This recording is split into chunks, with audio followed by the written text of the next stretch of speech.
Welcome to Queries, Qualms, and Quirks, the twice-a-month podcast that asks published authors to share their successful query letter and discuss their journey from first spark to day of publication.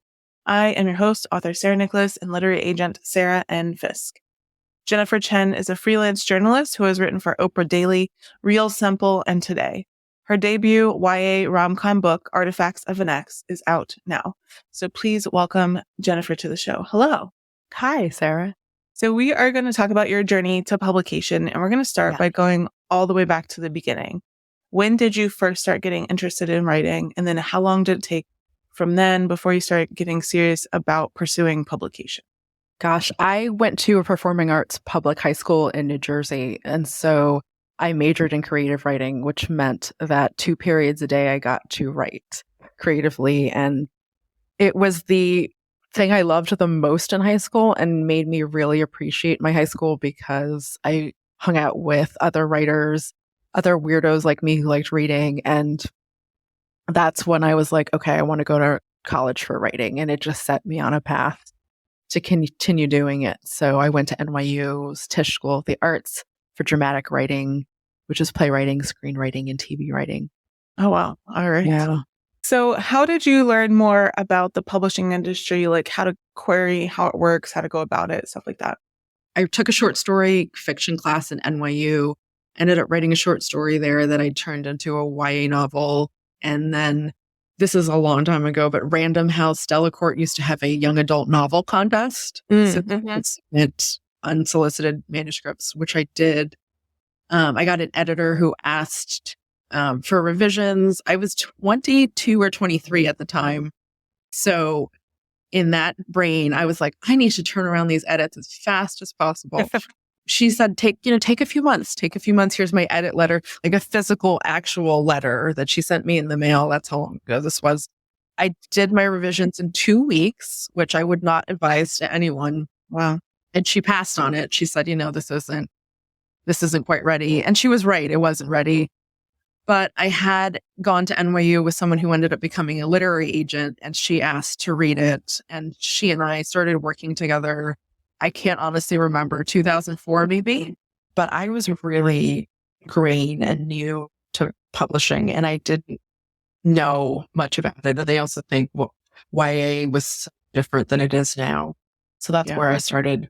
So then what happened? Can you break down your journey from then to signing your first book contract? Sure. So I made an Instagram post about this because when it was sort of trendy to write about your writing journey and how many books didn't sell, I wanted to go back and look at my actual timeline. And so I signed with my first agent. I went back and looked at my emails and letters. I signed with my first agent April 2009. In September 2020, we went on sub with a YA contemporary that did not sell. 2010? 2010. Okay. And we did one round of 12 editors. November 2013, I had a middle grade book series idea that we subbed to 8 editors. None of them bought it. In May 2015, I wrote a YA contemporary draft of a book that I didn't finish because my agent ended up liking a different book that I had pitched her. I also, in June 2015, wrote a nonfiction book proposal about miscarriages that did not sell. And then also in June 2015, my first agent decided to leave agenting completely and become a high school English teacher. And then literally the next month, I found out I was pregnant with twins. And so it was one of those moments where I'm like, oh, I've got to redo everything. I have to find a new agent. I have to write a new book. I queried agents. I queried agents in November 2015 while I was pregnant, thinking I'll just find an agent while I'm pregnant. And then these are not advisable things to do, but this is what I did because I was so eager to sign with someone new. I got all rejections November 2015. And I think in total, maybe 12 rejections, all kind of in the same week or two. And I remember calling my friend and saying, well, that's it. I'm done. I'm done trying. And she was like, Jen, all of these agents gave you feedback on your book. Almost every single one wrote me, not a form rejection letter, but actual feedback. And she's like, if you could take a month or two off and then actually look at the feedback and see if any of it makes sense to you and revise using their feedback. She's like, agents are going to give you feedback to be nice. Like, use it. And she was right. I just took some time off, and then I took about 1.5 years to revise that manuscript. And then I started querying agents again. October 2019, I queried. This time around, I had multiple people read my query letter. I really kept it to 3 paragraphs. I edited every word that did not need it to be there. It was like the tightest 3-paragraph query letter I've ever written. And that's when I got a lot of full manuscript requests. From there, when DV Pitt still existed, I had tweeted out about my book. I had one agent who wanted to read the full manuscript and wanted to set up a call. So we did. And then she offered me representation on the phone. I said, I need some time to think about it. I went back to everybody else. Quite a few people were like, okay, great. I'm going to read the full, or I don't have time right now. So thank you. Good luck.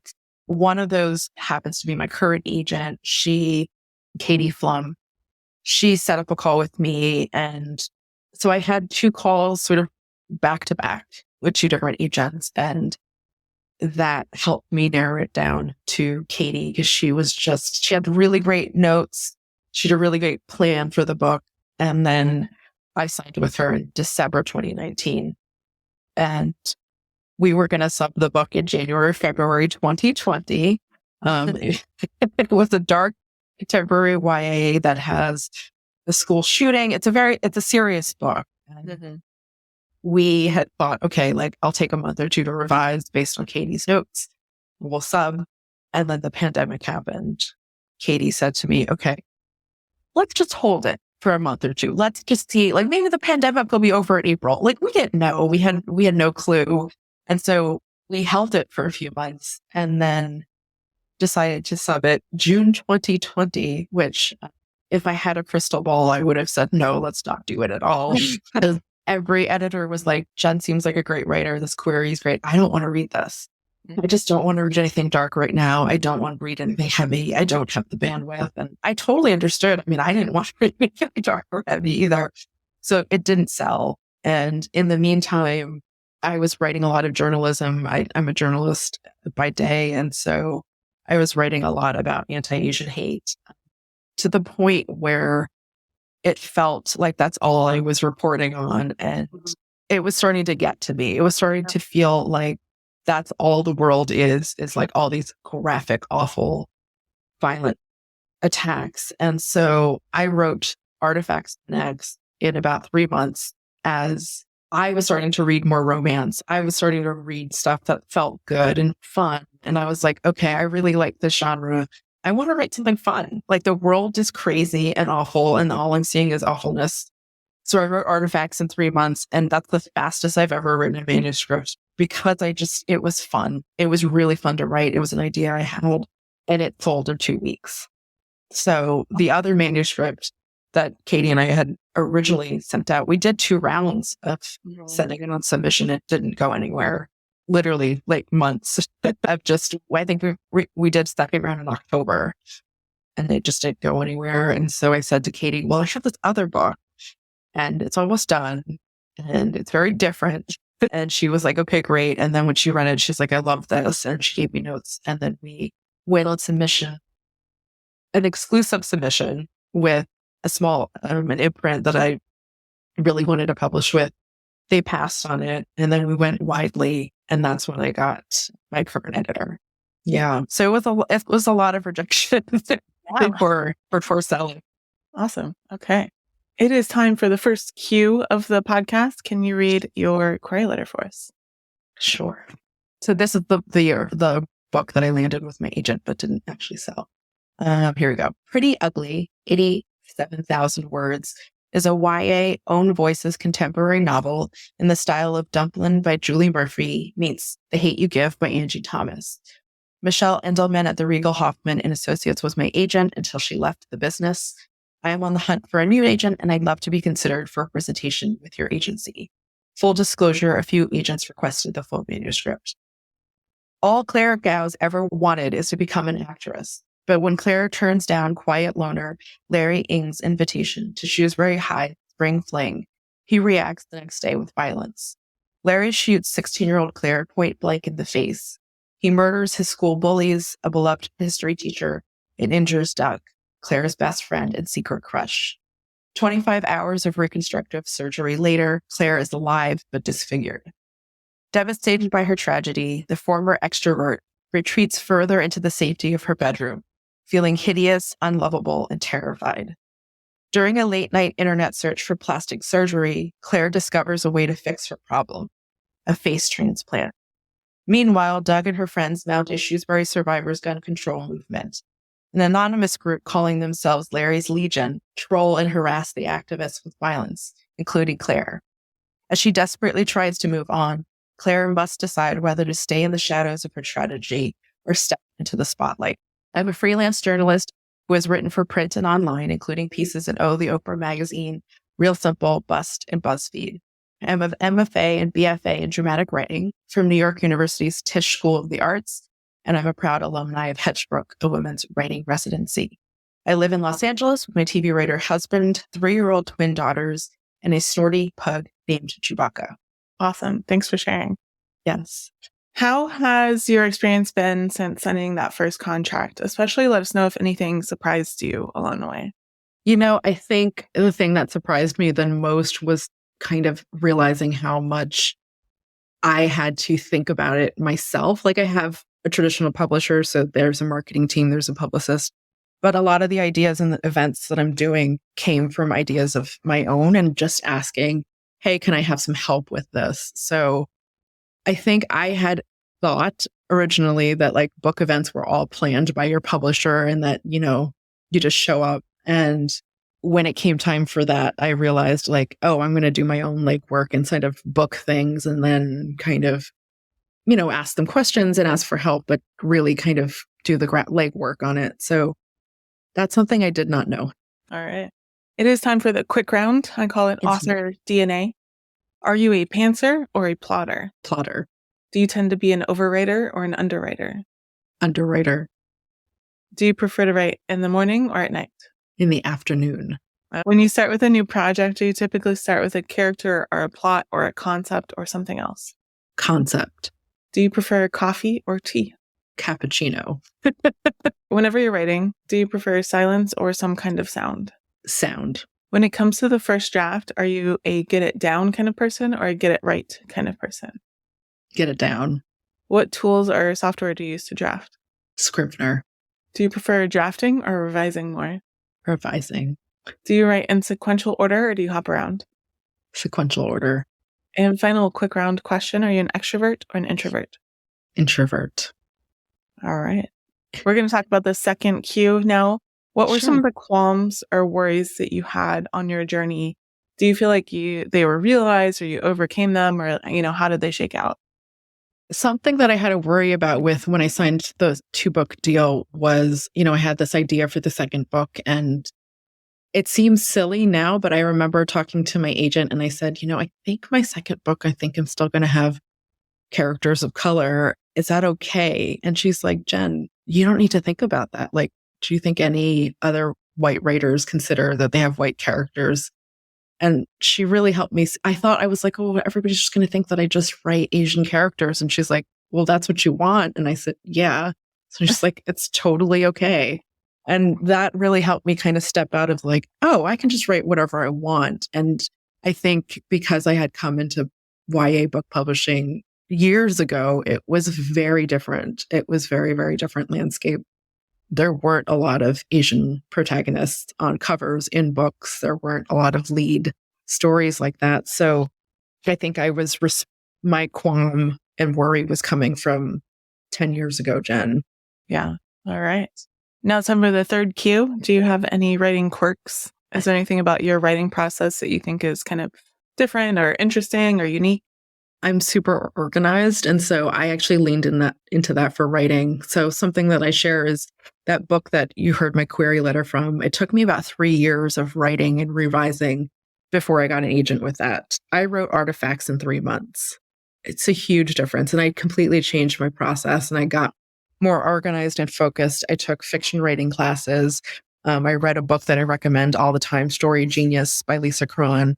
It really helped me to outline better. And so I really kind of revamped my old pantser philosophy. And in the time that I had kids was like, I don't have time to spend 3 years on one book. Like, I want to do this faster.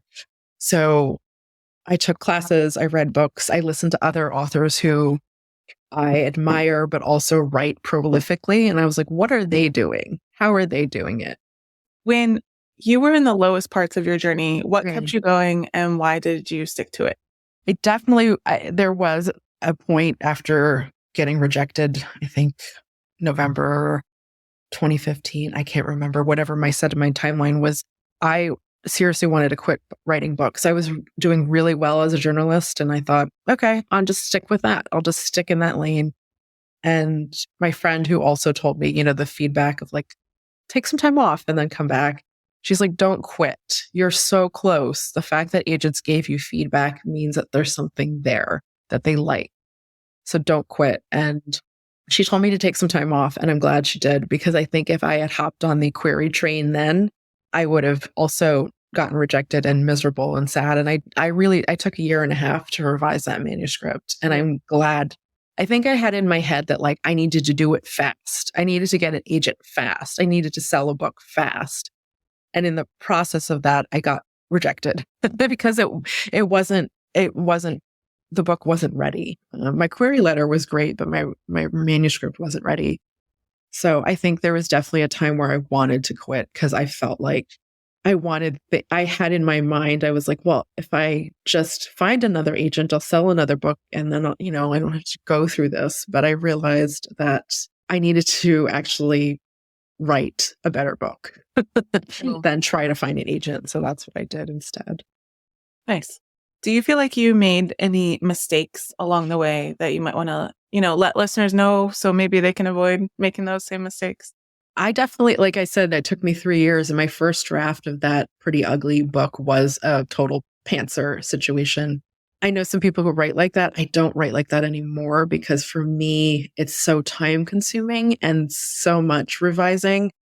I don't know how many drafts I had of that book before an agent signed me. So I would say that it didn't work for me. And if things aren't working for you, trying something new, something different, something that's not the same. Because I pantsed all my other books before Artifacts. It was all just, I'm going to sit down and write now. And Artifacts I wrote in 3 months. And my agent, when she read it, said to me, this is the most structured book I've read from you. And I was like, I know, because I really worked at it. But I also wrote it faster. And I think my biggest mistake was just sitting down and I'm going to write. Or something I'll say about revising is that I used to revise by chapter. And I would be like, okay, let me find the typos and let me change these characters. And I would try to fix everything under the sun. And something I learned in a class I took with Holly Lyle called How to Revise Your Novel was do passes on, like, do a copy edit pass and do not fix anything else. And do a pass on just characters and don't fix anything else. And that really taught me because I was trying to fix everything. And in doing so, I fixed nothing. So. Yeah, I do the same thing where I do very focused passes, mainly because I'll get distracted. It's just like everyday life. Like, if I'm cooking dinner and then I decide I need to wipe down a cabinet and then I'll be burning dinner because I got distracted by wiping down the cabinet, Yes. Yeah. Can you share with listeners one of the most important lessons that you learned on your journey to publication? I would say, my friends who got published before me all said to me, and it really helped because, I was so focused on my pub date, November 14th. And one of my friends who pubbed February 20 said to me, your book doesn't end on November 14th. Like, it's just the beginning. And it doesn't need to sell a million copies on the first day. People will find it and it'll keep growing and it'll keep having a life. And that really helped me because I realized I think I was so shooting forward on that date that I forgot that, like, people don't always read everything as soon as it comes out, or, they might discover it later, or a friend passes it on. He really helped me keep perspective on the pub date is just one date, that there's a long life for my book beyond the publishing date. Yeah, that is great advice, because I do feel like a lot of writers will get discouraged by the time their book has come out, because they feel like they failed, they haven't sold enough copies or got enough attention on it. But yeah, a lot of books have a lot longer tail than we like to think about. Yes. All right. I call this the acknowledgments portions of the podcast. This is not a business, so most of us succeed on their own. So Yes. who are some of the people who helped you along the way, and how? My friend Melissa Sarno, she's a middle grade writer. She was the one who, we both had the same agent, my first agent, and we both got let go when my agent left agenting. So she became my query buddy in the trenches. My current agent, Katie Flum, is amazing. And anytime I have a question, anytime I'm struggling with writing, she has fantastic notes. I really wanted an editorial agent. I think she's one of the few people who praises me, but also like really picks at stuff that I'm like, yeah, I did that wrong. You're right. Things like that. And then lastly, my husband, he's a TV comedy writer. And so a lot of the rom-com, I would brainstorm with him and ask him, like, how do I make this funnier? And so he would pitch me some ideas and we'd go back and forth. There's a section in my YA romance where one of the romantic interests, he shares all of his dates. And so we just sat down and made a list together of like, what is the worst date you've ever been on or had happen to you? And so I took that and worked it into the book. Nice. Before you go, since we haven't heard about it yet, because your query was for a different book, do you want to tell us about Artifacts of an Ex? Sure. So Artifacts was inspired by an art exhibit I saw in Los Angeles called the Museum of Broken Relationships.